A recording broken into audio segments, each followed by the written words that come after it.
गांव के प्रतिष्ठित परिवार में जन्मे राजेंद्र और रमन दो सगे भाई थे। उनके माता पिता सुमति देवी और स्वर्गीय विष्णु प्रसाद ने उन्हें अच्छे संस्कारों में पाला था। विष्णु प्रसाद का देहांत अचानक हो गया था, जिसके बाद घर की सारी जिम्मेदारी बड़े बेटे राजेंद्र पर आ गई।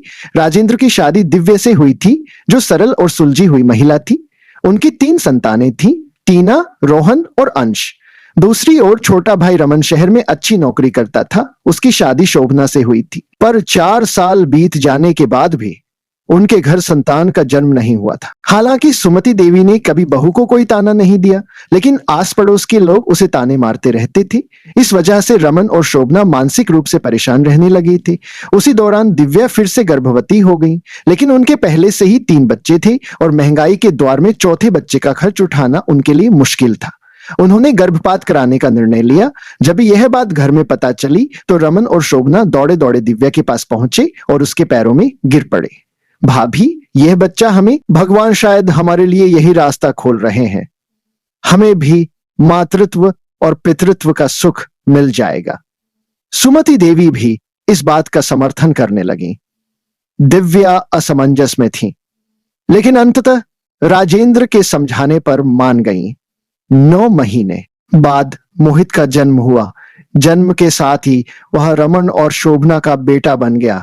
दोनों ने उसे बेटे से भी बढ़कर पाला। 3 साल बाद शोभना ने एक बेटी को जन्म दिया और फिर कुछ सालों बाद एक बेटे को।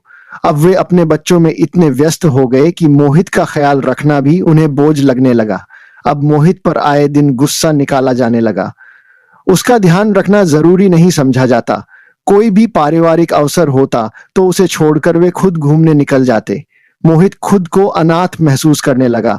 परिवार को यह सब साफ दिखने लगा था। लेकिन जब सुमति देवी ने रमन और शोभना को टोका तो एक दिन बहस इतनी बढ़ गई कि रमन ने 2 टूक कह दिया, अब ये हमारा बेटा नहीं, इसे संभालना हमारे बस की बात नहीं। दिव्या की आंखों में आंसू थे।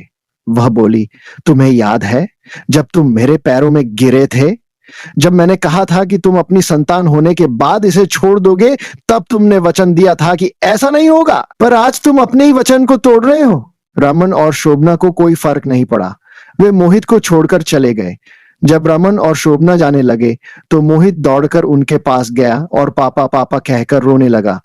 पापा, मुझे भी अपने साथ ले चलो प्लीज, मम्मी मुझे मत छोड़ो। लेकिन रमन ने उसे झिड़क दिया, अब तू हमारे साथ नहीं रहेगा, तेरा असली घर यही है।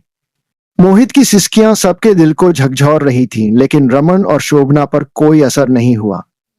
अब राजेंद्र और दिव्या ने मोहित को अपनाने का फैसला किया। वे जानते थे कि शुरू में मोहित को समझाना मुश्किल होगा, लेकिन धीरे धीरे उन्होंने उसे अपना लिया।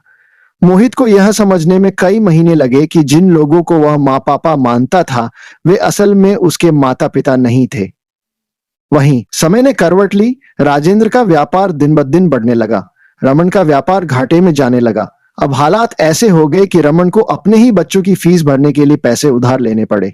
जिसे वे बोझ समझ रहे थे, वही मोहित अब बड़े स्कूल में पढ़ रहा था और उसकी जिंदगी संवर रही थी। कुछ सालों बाद रमन को दिवालिया घोषित कर दिया गया। उसकी हालत इतनी खराब हो गई कि उसे मदद के लिए राजेंद्र के पास आना पड़ा।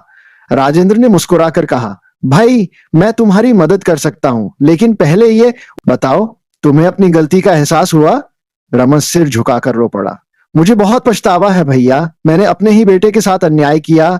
आज अगर मैं उसकी नफरत झेल रहा हूं तो ये मेरे कर्मों का फल है। मोहित भी अब बड़ा हो चुका था। उसने सिर्फ एक ही बात कही, अब मैं तुम्हें पापा नहीं कह सकता, क्योंकि जो त्याग कर देते हैं वे माँ बाप नहीं होते।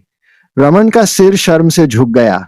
बच्चे कोई वस्तु नहीं होते जिन्हें जब चाहा अपना लिया और जब चाहा छोड़ दिया। किसी के साथ किया गया अन्याय कभी न कभी लौट कर जरूर आता है। जो अपने ही संतान के साथ अन्याय करते हैं वे कभी सुखी नहीं रह सकते।